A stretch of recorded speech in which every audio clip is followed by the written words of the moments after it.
So here's a hard question for you. I think it's a hard question. I don't know.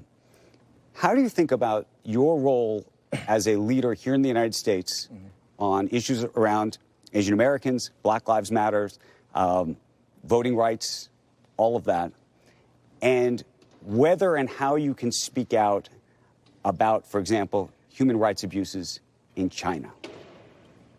It's a hard one, I know. You have to be specific on what human rights abuse you're talking about, because the China that I see, the large number of the population, I'm talking about 80–90% of the population, are very, very happy with the fact that their lives are improving every year.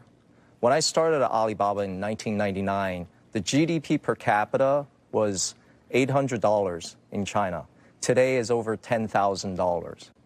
And if you talk to a parent in China and you ask them, are your children going to have a better life than you are?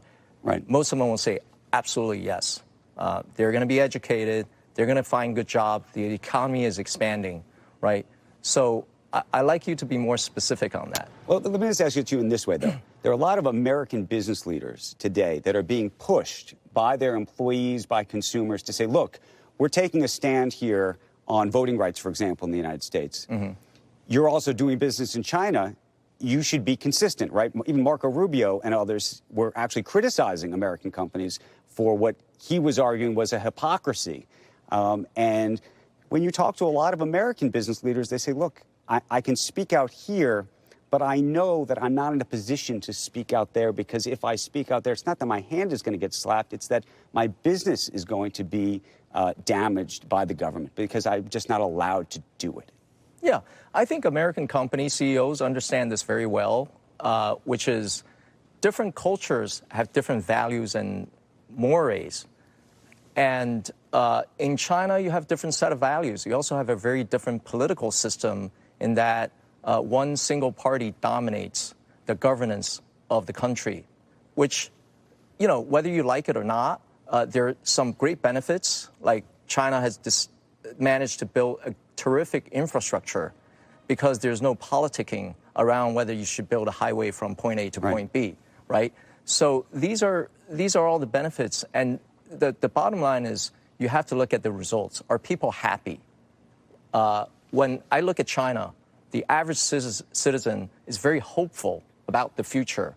They're happy about where they are.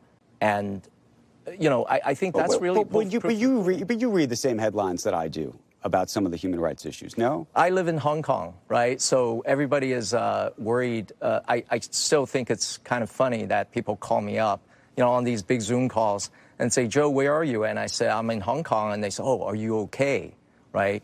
Well, over the last year, they imposed the national security law. Hong Kong is one of the very few places that did not have a national security legislation in place. What is this for? It's against sedition. It's against people that advocate splitting up Hong Kong as a separate country. These are things that are not allowed. You know why? Because Hong Kong used to be a colony.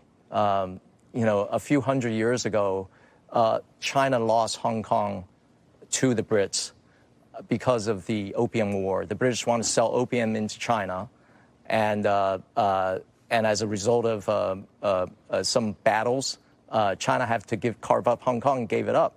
This is a very scarring kind of history of China, having foreign powers come in and carve up your territories. Right.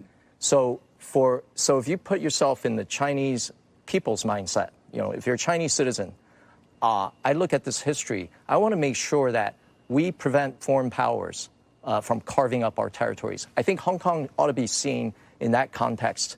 I think there's a lot of criticism of, the democratic freedoms or freedoms of speech is being suppressed.